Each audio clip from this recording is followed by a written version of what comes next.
If you are sending a proposal and you don't know what to put on that proposal, this video is going to answer that question. How are you guys? My name is Harrison Bannon from growth-generators.com.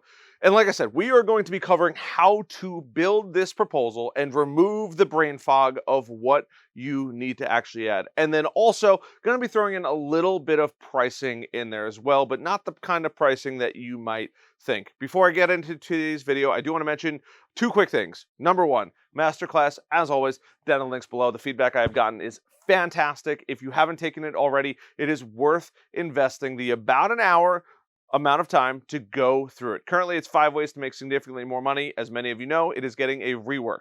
What I teach in that masterclass is not going to ever be seen on the internet other than going down below. And the future one is never going to have content that you will see on this YouTube. It is exclusive for those. Second thing is, I have mentioned the giveaway. Still in the process of figuring it out. It may have already been figured out by the time this video gets released. For every subscriber over 1,000, I'm going to be adding $1 to the giveaway pool. Who knows how high we can get it, but I'm going to be doing it right before Christmas, around December 20th, and you can be entered in to win. I have yet to figure that whole process out. Like I said, it might be done by the time this video airs, so don't miss out on that opportunity. That link will be right below the masterclass. So let's get into today's video of figuring out what needs to go on the proposal.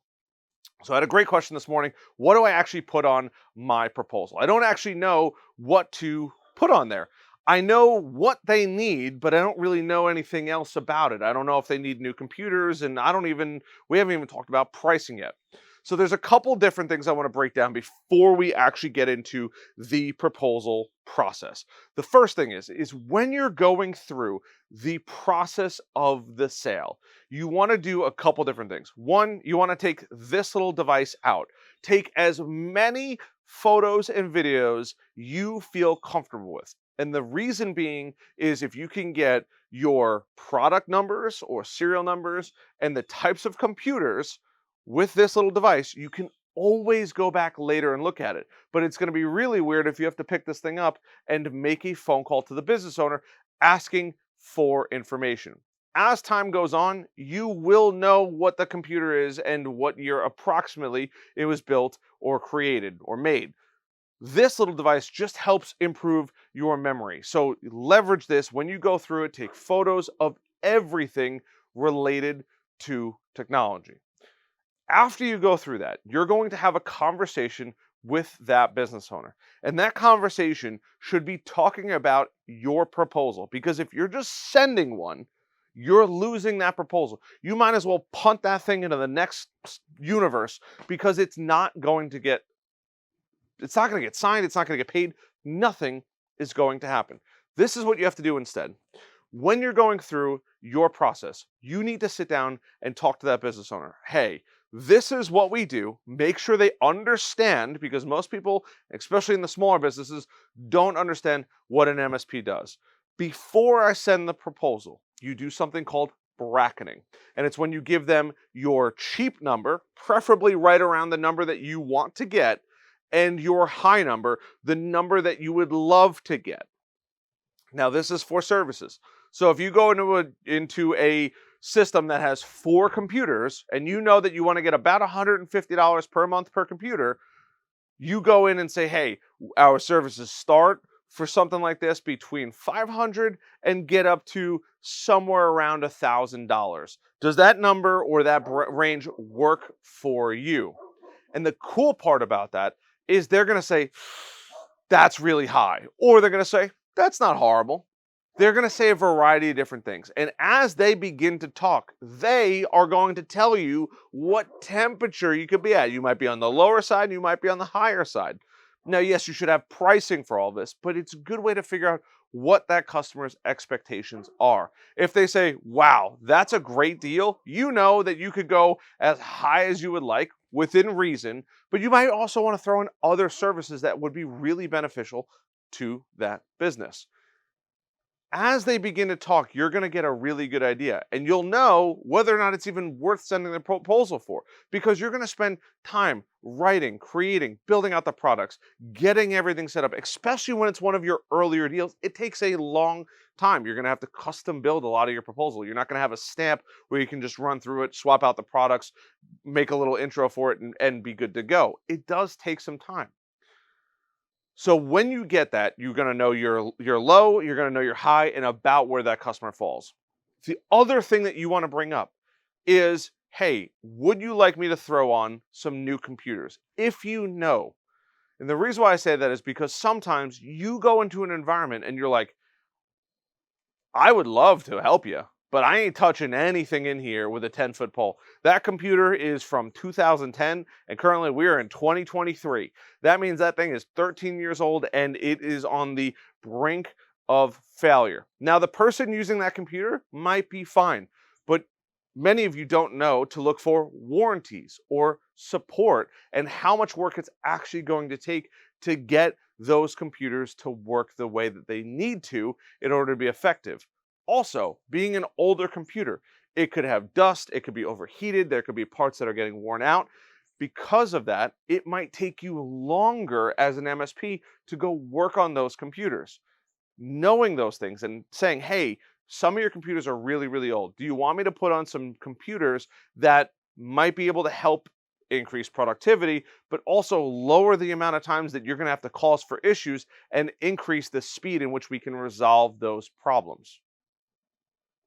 And wait, this is huge because most people don't think about upgrading their whole system. And don't get me wrong, not every business owner is ready to take out their wallet and spend a ton of money with you.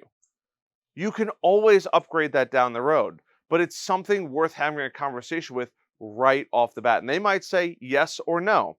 And this removes your need to go out and say, do I add it? Do I not add it? Oh my goodness, I didn't even think about these problems. I didn't even think whether or not I should add it, but I know they have really old computers, but I don't want to hit them with $4,000 of new computers and then a managed service contract on that. They might not be ready for that sticker shock. By going in there, people generally know how much computers cost to a degree. They don't know how much the services are. So by you lining these two things up and really figuring out exactly what you want to offer allows you to get further ahead of the prospect. And when you go to send that proposal, you know exactly what needs to be on it. And you know how much they're willing to pay for it. That is the key to having a good proposal. The only thing that proposal should really do is just show on there, I'm going to use the back of my cell phone, line by line by line of what that customer is getting. That's all the proposal is. This deal should already be closed before you send that proposal. The proposal is just the fine print. Think about buying or building a new house, right? You know exactly what you want. You've already talked to the builder. Obviously, the numbers are going to be pretty drastically different, but you know exactly what you want. You know exactly how much you're willing to pay for it. All the proposal is from the contractor is the fine details of what's included, what's not included, and how much those final numbers are. Everything should have been discussed previously. And if it's not, you are just going to kick that proposal off into another universe and it's gone forever because it's going to be useless. You have to use some kind of bracketing method and letting that person know it falls anywhere between here and here, or you're going to spend so much time. And you might realize that you either have a really bad customer or a customer that isn't ready for that. And then you can choose what you want to do with that. You can also choose what needs to be added, whether it's a switch, computers, networking equipment, whatever it may be. But it removes the idea that you don't know what needs to be officially on there, giving you the power to close more deals faster. Because if you know that they're not going to buy and they're not ready to make any moves and the numbers are way out of whack, be like, do you really want me to even take the time to build a proposal out? It doesn't sound like you're ready to move forward. They might tell you, no, this is not, I didn't even know how much this costed. It's not something. Great. You just freed up an extra hour, 2, 3, 4 hours, depending on how long it takes you to build a proposal. You can go focus on more sales, get more meetings done. You can get more things on your board and start to move forward. And get rid of the tire kickers. It's nothing against that business. They just don't know. And because you didn't ask those questions, you are slowing down your own sales process. When you're first starting out, you need money to grow and you need those sales to come in quickly so you can keep hiring the right people and building your team like I mentioned in the last video. It is vitally important. So follow this process. Do that bracketing.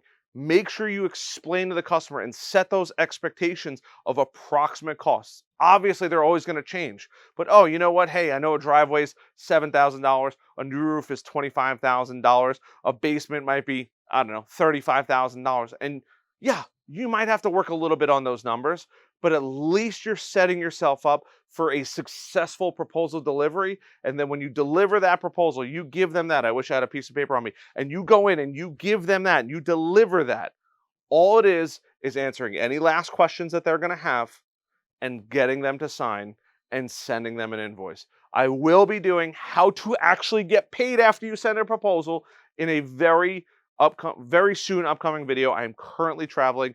I apologize. I've been crazy. I'm on Long Island for about 2 weeks. I'm trying to change up the settings here with the background and all that and really just deliver the best advice based on what I'm hearing with my coaching students, people in the online course, and all of that. All of those links are always down below. I hope you guys found value in this. If you have, hit that like button, hit that subscribe button, little notification bell. And if you want to check out that masterclass, there's a link down below. Love you guys. Best of luck. And if you have questions about any of this, or you're like, I either crush my proposals or I can't get a proposal to get signed if my life depended on it, leave it down below. Give me as many details as possible because I'm happy to give you as much advice to help you close deals, make more money, and grow your business. I'll see you guys later.